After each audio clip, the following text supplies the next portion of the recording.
Assalamualaikum warahmatullahi wabarakatuh. Hai, selamat pagi. Saya Evi Sayono. Di pagi hari ini, hari Minggu, tanggal 26 Juni 2022, saya akan melanjutkan bacaan buku saya tentang perkembangan anak. Buku yang akan saya bacakan berjudul Yardstick, ditulis oleh Chip Wood.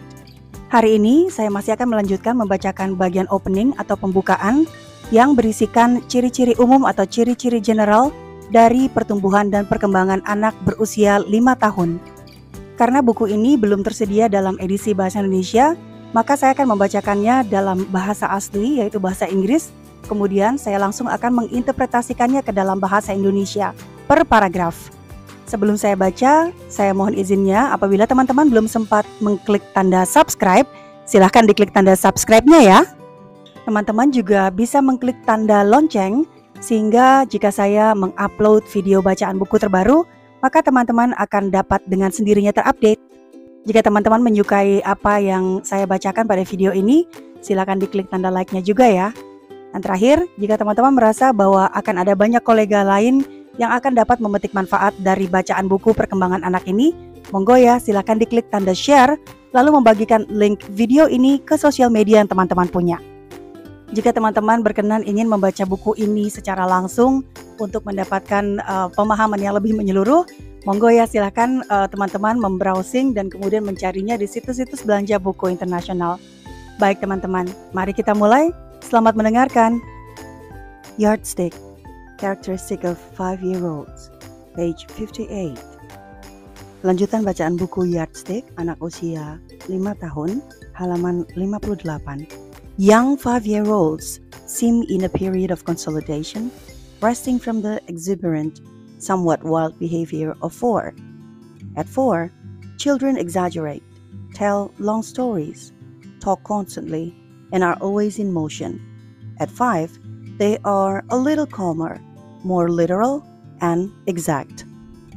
Anak berusia 5 tahun itu sepertinya ada dalam periode konsolidasi, sedikit beristirahat dari perilaku-perilaku yang ditunjukkan di usia 4 tahun yang kadang-kadang seperti tidak bisa diam, kayak wild gitu, pecicilan mungkin ya kalau di usia 4 tahun, sana kemari gak bisa diam.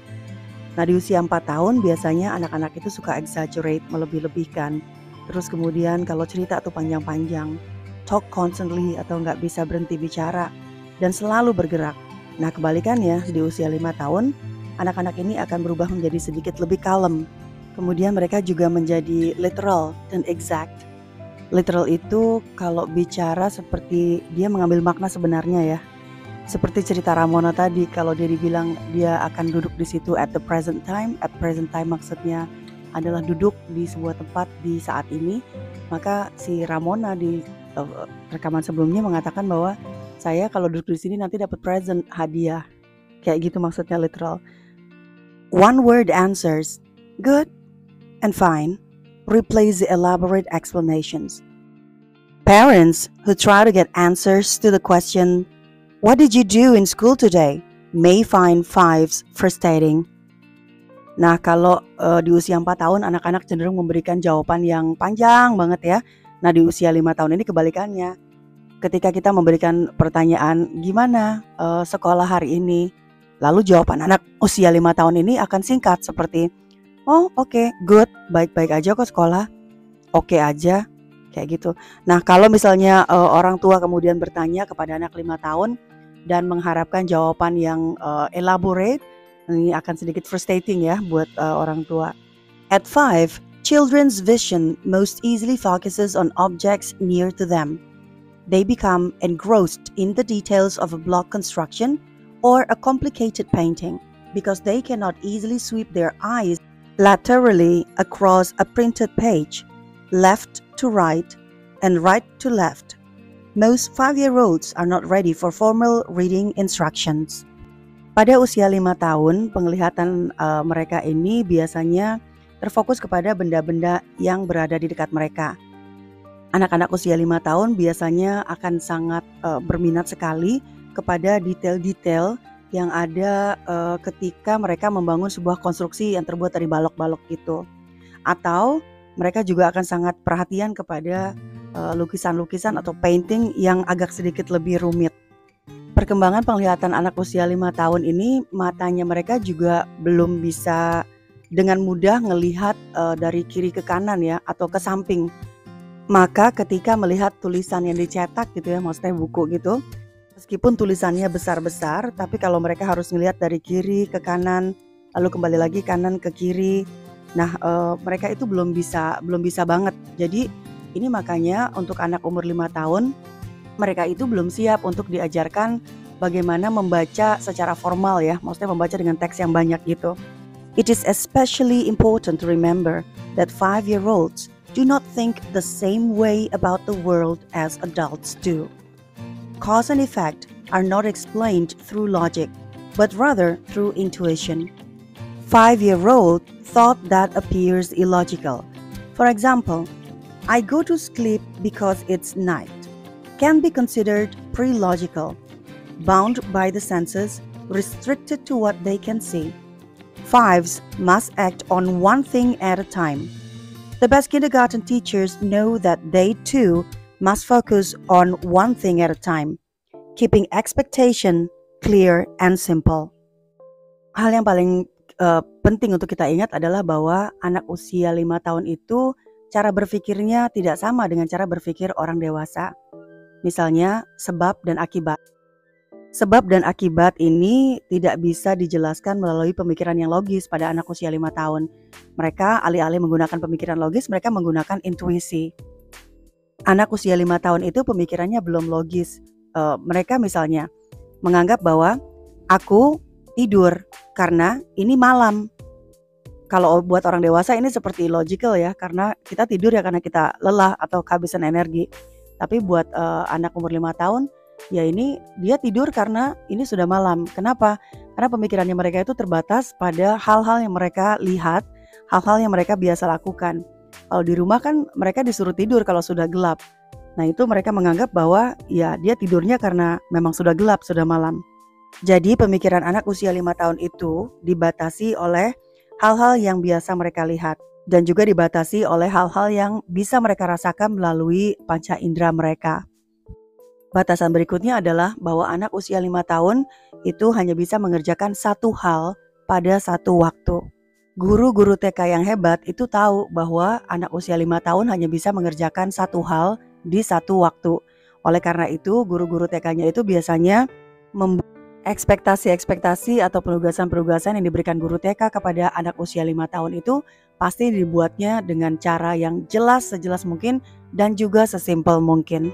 Page 60 and 61, halaman 60 dan 61. Paragraf pertama. Children generally move through two distinct developmental phases during the kindergarten year. One of caution, literalness, and general compliance.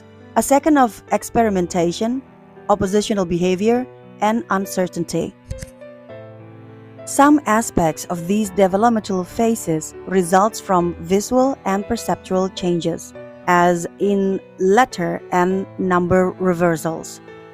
Others are related to changing cognitive patterns as children move from pre-operational learning, bounded by the senses, to new and more complex, yet still concrete thinking patterns. Like other changes, this shift in thinking patterns creates tension and disequilibrium. Hal paling penting dan yang paling mendasar tentang perkembangan anak usia 5 tahun yang duduk di TK ada dua hal yang paling penting. Yang pertama adalah mereka itu cautious. Cautious itu kayak selalu waspada gitu. Lalu kemudian literal. Literal itu artinya kayak memahami suatu hal tapi dengan makna yang paling dasar atau paling basic. Nah, anak usia 5 tahun juga identik dengan general compliance. General compliance ini artinya serba nurut dan patuh terhadap aturan yang dibuat oleh orang dewasa. Hal kedua yang penting adalah anak usia 5 tahun ada pada tahapan yang suka bereksperimen. Lalu kadang-kala menunjukkan perilaku yang berseberangan dan kadang-kadang menunjukkan perilaku yang suka nggak pasti gitu. Aspek-aspek dari fase perkembangan ini merupakan hasil atau diakibatkan karena penglihatan atau visualnya anak umur 5 tahun yang belum sempurna dan juga perubahan-perubahan secara persepsi. Misalnya ketika anak-anak usia 5 tahun ini nulis huruf atau nulis angkanya kebalik. Nah, ini terkait dengan memang penglihatan mereka yang belum sempurna. Jadi kalau misalnya anak usia 5 tahun kemudian nulis huruf masih kebalik-balik, itu nggak apa-apa, ini masih dalam tahap perkembangan ya, normal. Hal lainnya yang perlu kita ingat pada anak usia 5 tahun adalah perubahan cara berpikir. Awalnya sebelumnya mereka itu ada di tahapan pre-operational learning atau tahapan belajar pre-operasional. Nah, ketika dalam tahapan belajar pre-operasional, ini kayaknya ke Piaget ya, ini apa yang mereka pikirkan itu terikat oleh hal-hal yang mereka bisa rasakan melalui panca indera mereka, atau hal-hal yang mereka bisa lihat. Lihat juga panca indera ya. Nah, dari pemikiran-pemikiran yang hanya didasari oleh panca indera, ini kemudian mulai berubah ke pemikiran yang sedikit lebih kompleks, tapi masih konkret. Perubahan apapun itu bentuknya, sama juga halnya dengan perubahan pada pola berpikir di anak usia 5 tahun ini, pastinya akan sedikit menghasilkan tension atau ketegangan-ketegangan tertentu dan juga ketidakseimbangan atau disequilibrium. As 5-year-olds move toward 6, visual and auditory confusions commonly show up in reversals of letters and numbers. The child is not sure which way things go and says so. Maybe replaces yes. An emphatic no may remind us of the terrible twos. Children are testing the limits they were so comfortable with a few months ago. Earlier in the year, sitting still and listening was easier. Now, there are wiggles and complaints, and it is not uncommon to see children falling sideways out of their chairs. At 6, they often fall over backwards. Pada usia 5 tahun yang mau beranjak ke usia 6 tahun, terjadi kebingungan-kebingungan terhadap cara mereka melihat dan juga cara mereka mendengar. Nah, hal ini dapat dengan mudah kita lihat ketika anak usia 5 tahun yang mau menuju 6 ini, kemudian nulisnya itu kebalik-balik, mau nulis angka maupun nulis huruf. Anak-anak berusia 5 tahun yang mau mengarah ke 6 itu mengalami kebingungan dan gak yakin, ini caranya gimana sih? Ini cara nulisnya gimana sih? Ini cara ngerjainnya gimana sih? Ya masih bingung-bingung gitu. Nah, kalau mereka ditanya kadang-kadang karena mereka nggak pasti, maka jawabannya tuh pendek. Kata maybe itu artinya mungkin atau iya kali ya, itu menggantikan jawaban yes. Jadi misalkan sebuah pertanyaan yang jawabannya udah pasti iya, maka anak usia 5 menuju 6 ini jawabannya akan mungkin, iya, barangkali ya, kayak gitu. Lalu kadang jawaban pendeknya mereka juga berupa kata no, tidak.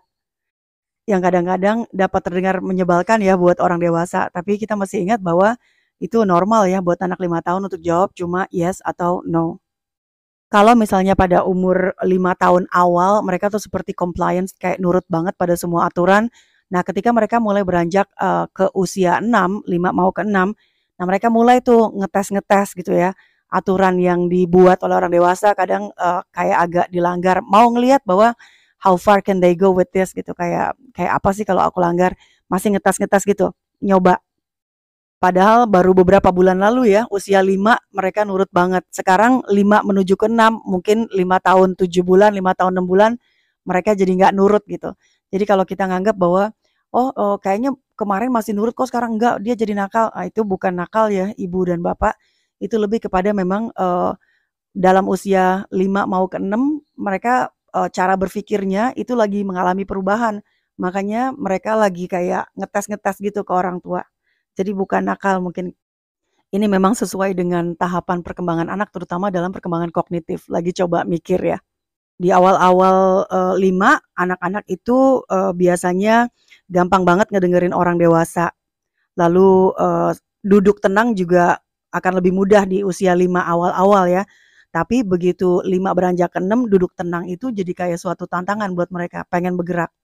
Anak-anak usia 5 mau ke 6 kadang-kadang kalau lagi belajar suka ketawa-ketawa sendiri atau bergerak-bergerak sendiri gitu ya, dan juga komplain. Mereka akan suka komplain. Kenapa? Orang yang komplain itu berarti memang dia lagi memikirkan sesuatu yang apa ya, ada gap gitu ya. Ada gap antara kenyataan dengan apa yang diinginkan. Menurut mereka itu suatu kendala lalu komplain. Nah, itu tandanya memang pemikirannya lagi berkembang. Jadi nggak apa-apa kalau anak umur 5 komplain, ya mereka lagi belajar berpikir. Anak usia 5 tahun yang beranjak ke 6 tahun, ini kadang-kadang kalau duduk suka kayak kepleset terus jatuh ke apa namanya, ke samping gitu. Tapi nggak apa-apa, it's normal. Nanti kalau mereka usia 6 tahun malah mereka akan lebih sering, duduk terus kursinya jatuh ke belakang gitu. As children move toward 6, their language becomes more differentiated and complex. They like to explain things and to have things explained to them. Their behavior also becomes more complex. Children can play well one moment and argue the next. They may delight in independent activity or becoming instantly dependent on adult intervention. Sometimes they dawdle, sometimes they rush.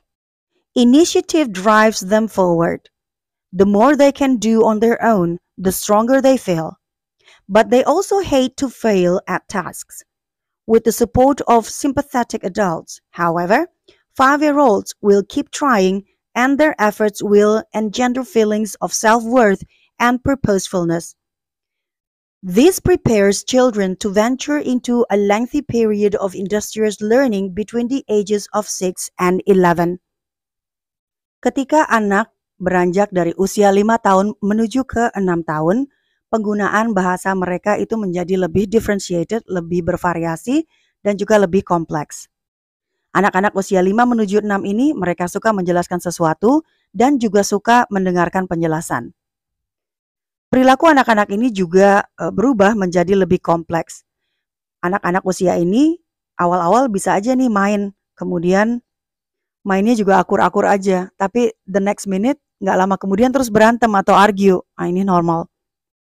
Anak-anak di usia ini juga sangat senang dengan aktivitas-aktivitas yang independen. Tapi bisa jadi nggak lama kemudian dia jadi bergantung sama si gurunya. Jadi cepat banget berubah ya dari independen menjadi dependen. Dari mainnya akur tiba-tiba menjadi suka argue atau berantem. Ini kayaknya kalau jadi guru di kelas yang anak-anak usianya 5 tahun mesti lebih waspada ya. Karena kalau lagi main sama temannya bisa jadi awal-awal akur-akur aja terus tiba-tiba berantem. Kalau nggak diliatin bisa bahaya. Ketika mengerjakan tugas, kadang-kadang mereka bisa jadi terlihat seperti sedang membuang-buang waktu, lama, lelet gitu ya. Tapi nanti the next minute, nanti mereka seperti bisa kerja dengan cepat, terburu-buru. Inisiatif atau ketika diberikan diberikan arahan atau target, ini akan bisa membuat anak usia 5 yang mau ke 6 itu akan lebih semangat ketika melakukan sesuatu. Saat anak usia 5 menuju 6 ini, mereka diberikan kesempatan untuk melakukan sesuatu sendiri, maka ketika ini berhasil, mereka akan merasa menjadi lebih kuat. Mereka akan merasa menjadi lebih lebih pintar, lebih kuat. Jadi kita mesti sering memberikan kesempatan untuk mereka nyoba lakuin sendiri. Nanti kalau berhasil, mereka akan ngerasa, oh aku bisa gitu. Namun demikian, anak usia 5 tahun ini kalau udah gagal melakukan sesuatu, itu mereka akan kayak sebel atau sedih banget. Karena anak usia 5 menuju 6 gak suka kalau gagal. Nah untuk itu diperlukan orang dewasa, bisa guru atau orang tua yang terus menjadi orang dewasa yang bersimpati terhadap keadaannya dan terus membangkitkan semangatnya si anak umur 5 tahun ini, 5 ke 6 ya, agar mereka bisa bangkit dan kerja lagi dan yakin kalau mereka bisa. Nah kalau gagal pun ya, anak usia 5 menuju 6 ini mereka biasanya akan terus nyoba sampai mereka berhasil. Nah kalau mereka berhasil, again, abis gagal terus kemudian nyoba, abis itu berhasil, maka ini akan menumbuhkan rasa kepercayaan diri atau self-worth-nya mereka. Dan mereka juga akan merasa bahwa oh saya memiliki tujuan, bahwa saya harus berhasil meskipun saya gagal. Ini anak umur 5 menuju 6 udah bisa hal ini.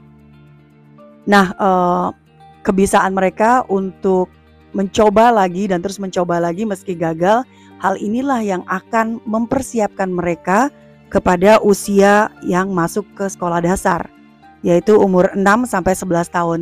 Karena di usia 6 sampai 11 tahun itu belajar itu kan akan lebih banyak ya, industrious, lebih banyak nulis, lebih banyak nyoba.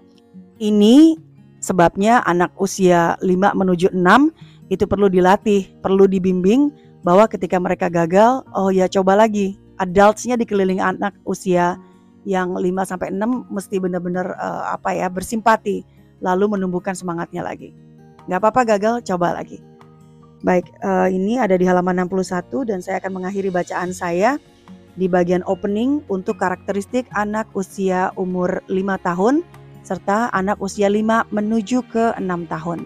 Untuk mengetahui bagaimana pola perkembangan anak berusia 5 tahun secara fisik, secara sosial emosional, secara kebahasaan, secara kognitif, dan bagaimana perilaku mereka di sekolah, saya akan lanjutkan bacaan tersebut esok hari. Saya ingin mengucapkan terima kasih bagi teman-teman yang sudah meluangkan waktunya untuk mendengarkan bacaan buku saya dari awal hingga akhir. Sampai jumpa di bacaan buku berikutnya. Saya Evi Sayono. Dah.